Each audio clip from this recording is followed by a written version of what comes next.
219, aucune révision de la Constitution n'est permise. C'est-à-dire, net est une partie à est, ils ont occupé un état de siège, Nord Kivu. Hein? Révision moko ikoyo salemate. C'est la Constitution 219. Yango bomoni. Vous avez constaté que le président a vérifié yango ba journée komaka yango. Donc, pour clore, nakokina lo baboe. La révision de la Constitution est d'ordre constitutionnel. Et ça prévu par la Constitution. Personne ne vous trompe. Moutalo Batek est révision, ils ont prévité. Mais là, quoi, ils ont prévité. Et ça, je l'avoue. Et ça, l'inde, ça, lobela makambo oyo, ils ont une actualité. Ça dit, makambo oyo etali, révision de la Constitution, ou changement ya. Nalingi n'a porté précision, moko boy.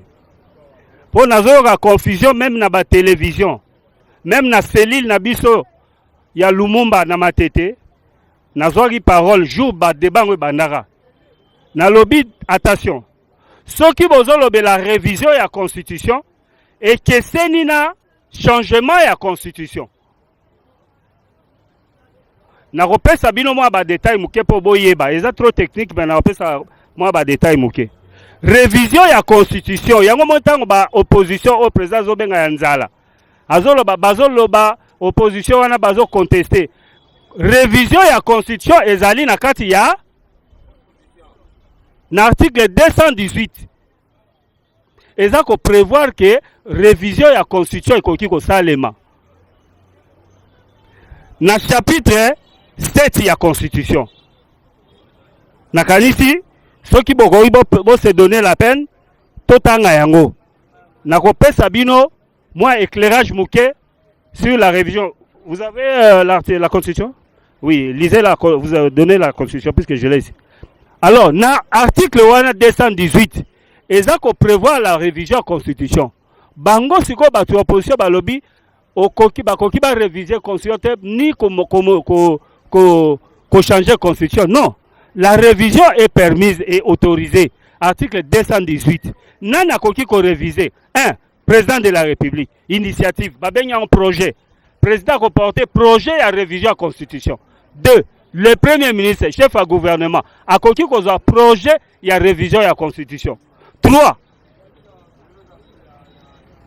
Voilà, article, chapitre, titre 7, non, titre 4, non, 218.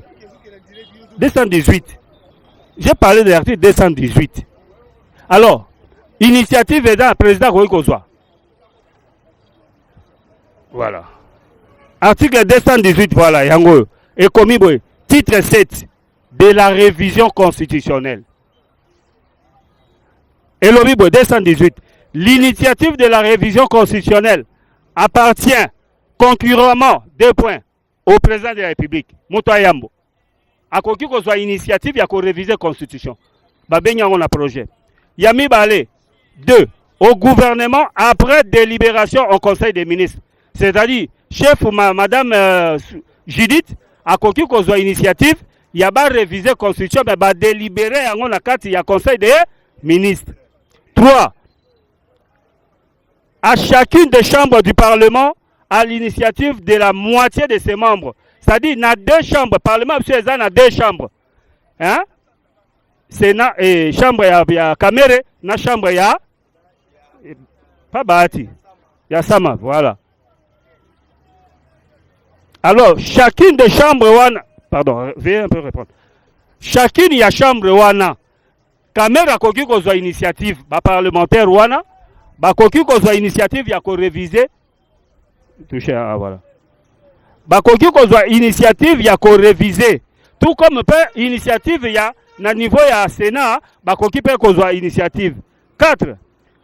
À une fraction du peuple congolais, en l'occurrence 100 000 personnes, s'exprimant par une pétition adressée à l'une de 2 chambres.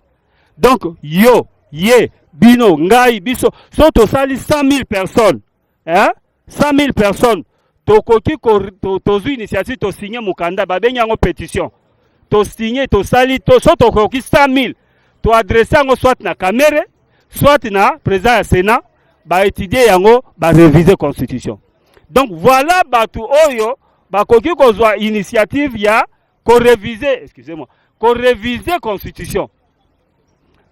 Président de la République a kozwa initiative, chef à gouvernement a kozwa initiative.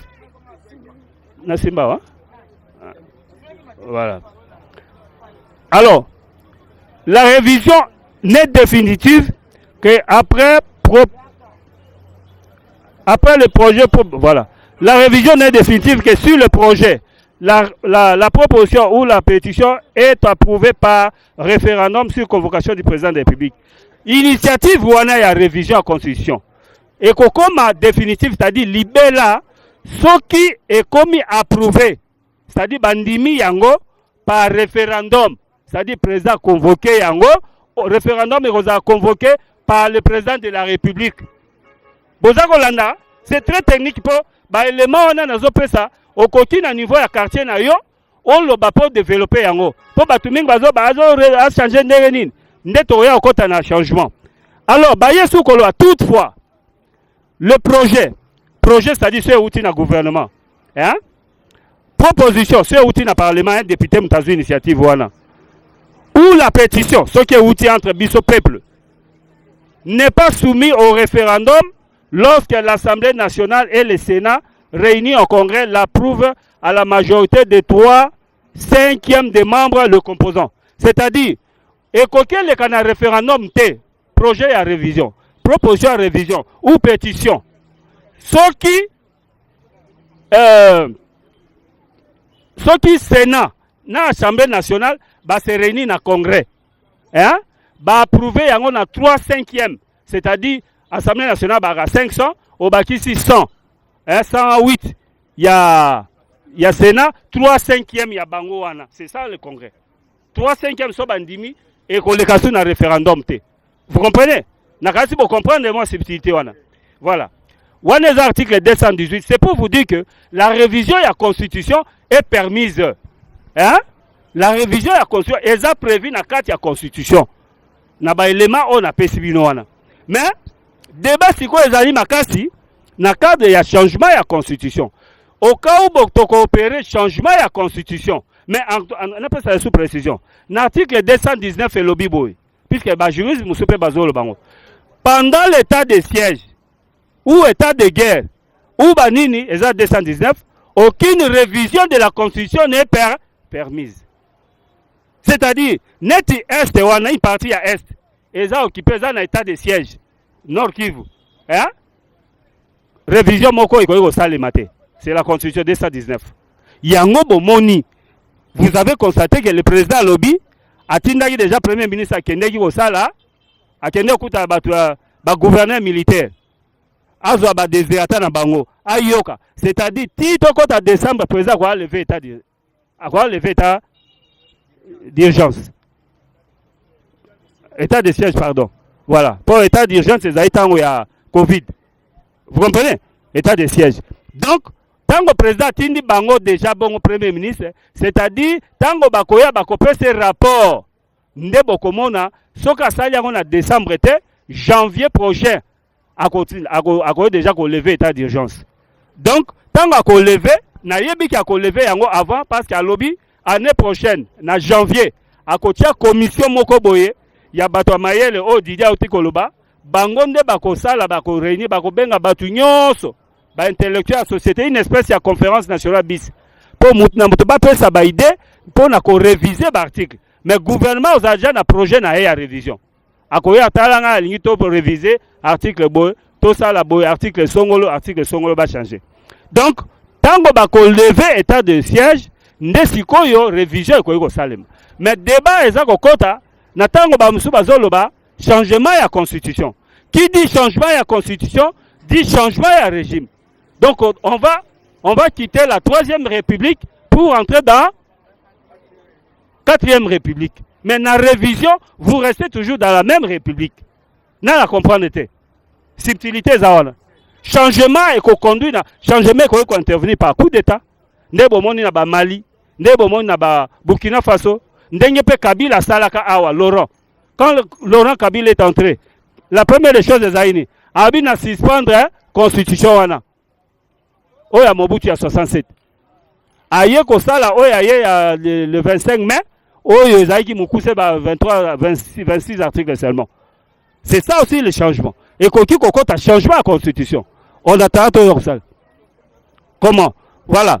Alors, na cadre ya changement à la constitution, nde tokoya kosala. Mais natango baza koloba, président baza koloba bon, pour na yoka na académie alobaki le dernier mot revient à vous peuple. Peuple nde mutu boko juger. Est-ce que koza par voie ya révision pour na peuple là se prononcer nde na auto pesa bino article oyo ou bien koza ndenge ya changement ya constitution. Yango moni président alobaki je crois Kisangani non académie même à Lumbashi alobi mais qui a répondre à l'opposition na nzala. Abi mais qui leur a parlé de troisième mandat.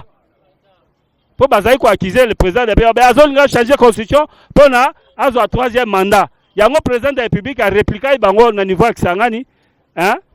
Alobi mais qui leur a parlé de troisième mandat. C'est-à-dire bango bazai ko ça le mauvais procès au sujet ya troisième azolinga modifier constitution et c'est cela que baza ko intoxiquer une certaine opinion. Balobi Tshisekedi aye anyasa nini constitution modifier yango ou a changer yango pour na azo troisième mandat. Non, le président leur a dit je ne suis pas venu à la tête du pays pour m'éterniser au pouvoir. C'est déjà une réponse qu'il a donnée là. Alobi, moi je ne suis pas venu au pouvoir pour m'éterniser je ne suis pas venu au pouvoir pour m'éterniser. C'est-à-dire naïe na pouvoir pour naïa ko oume la liberté. Et si je peux me souvenir d'une proposition président Lobaka, en 2019, je crois que c'était en 2019 à peine à Outaï Kozala installé, et que dans le mois de juin ou juillet, à Lobaka phrase Moko, que j'ai retenue, et je la cite, la petite phrase que le président avait prononcée la suivante. À Lobaka, humainement parlant, je le cite, humainement parlant, il est difficile à un homme d'être à la tête, d'exercer plus de 2 mandats à la tête d'un pays. Fin de citation. C'est-à-dire, Nandenge Abomoto, président Lobaka Bongo, Nandenge Abomoto, et ça passe pour Namoto, ont exercé plus de 2 mandats. À Lobaka, on a 2019. On a mémoire fidèle, peut s'en souvenir. Il avait dit, il est humainement, je le reprends la petite phrase, il est humainement impossible à un homme d'exercer plus de 2 mandats à la tête du pays. Fin de citation. C'est ainsi que Batouya Lamouka, qui nous combattait, disait à l'époque, au moins, il y a un déclaré que Azolela Okokane ko exercer il pouvoir battre. Or, à l'Obaki, parce que réalité ya Moussala, immensité ya Moussala, et l'équipe lourd, il y a président de la République. Vous dormez, vous travaillez plus, vous dormez tard, et Ozako se réveille plus tôt.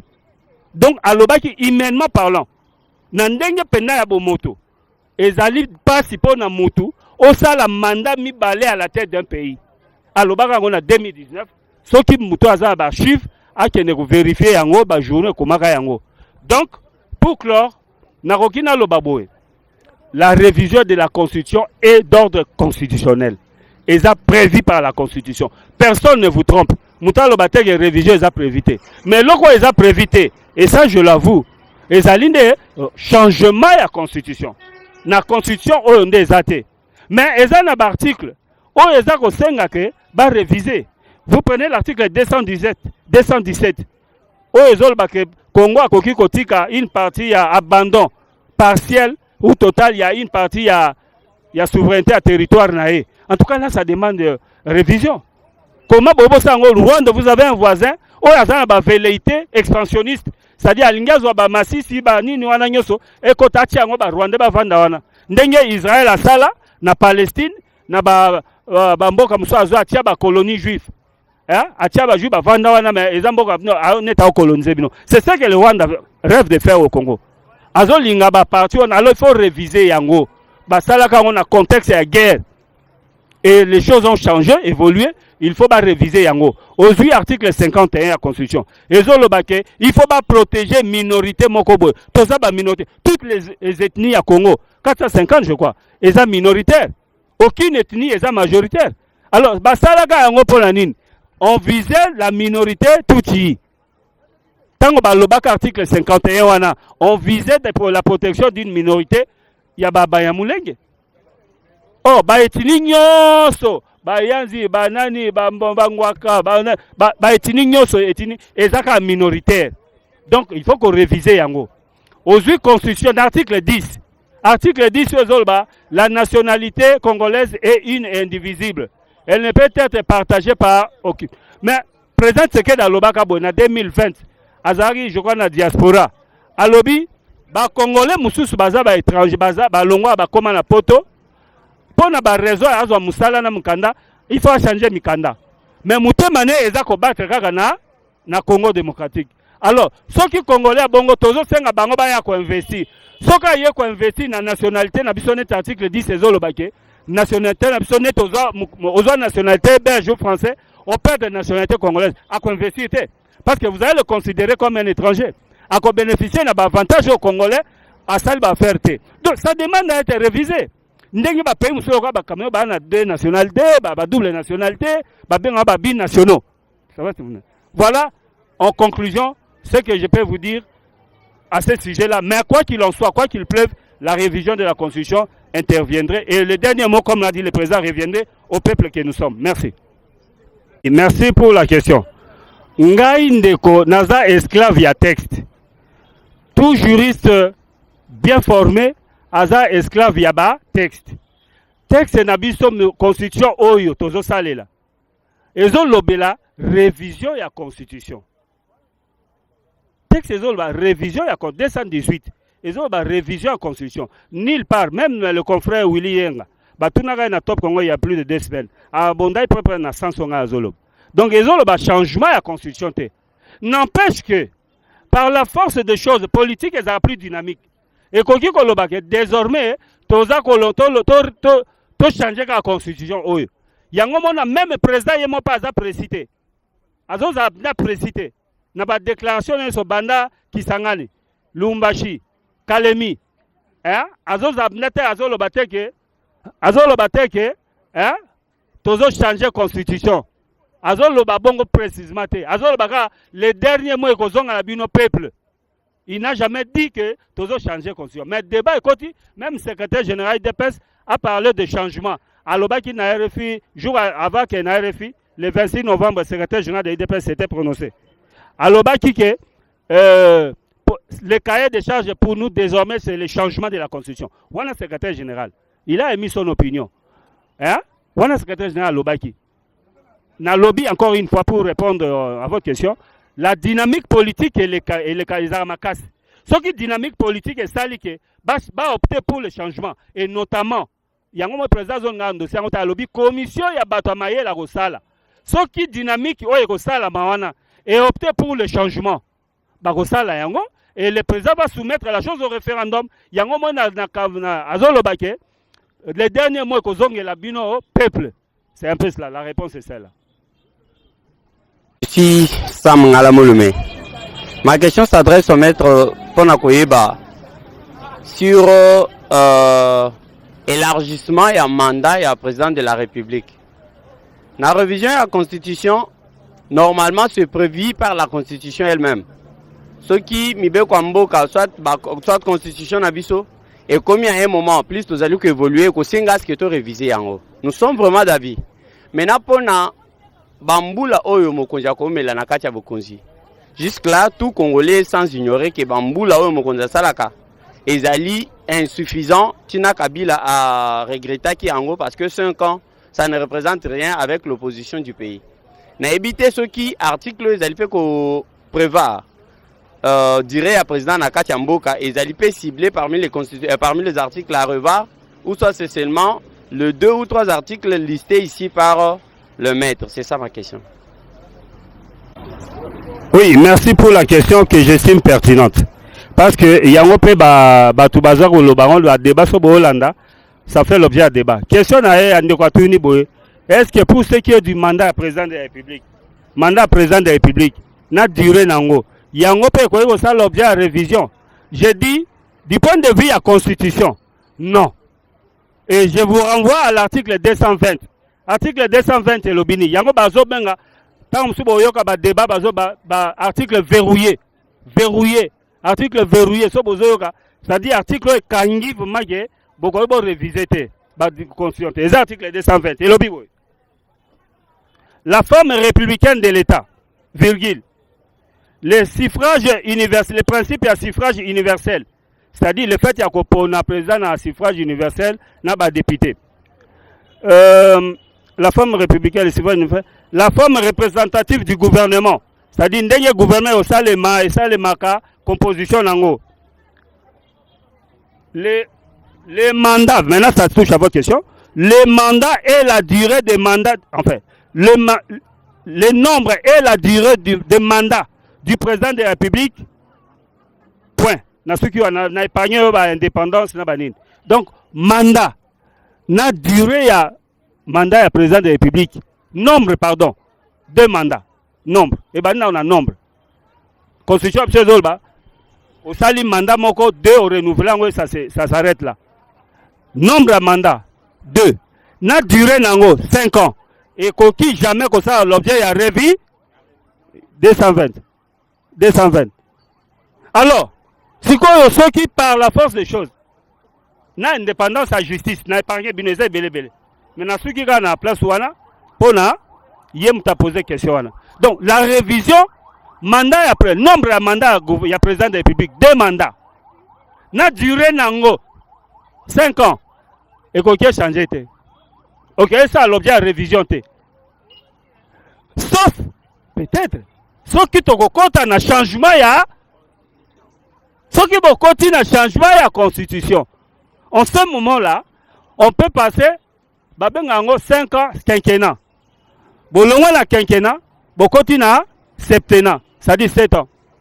Ndenge na Gabon, na moni ba ça référendum tout récemment au Gabon, ils ont opté pour les septennats, ça dit 7 ans. Hein? Ou on a sorte continue à changement, il y a constitution, nde mandat na nombre, na mandat après durée. J'insiste, bon ça confusion te. Nombre, c'est-à-dire 2 mandats, durée 5 ans. Et quoi que ça l'objet de révision te. En cas, tu ressens qu'un article 218. On est ça révision te. Mais et quoi que quand à bongo, ce qui la dynamique politique est décidée, ton côté un changement, il y a. Voilà. Merci.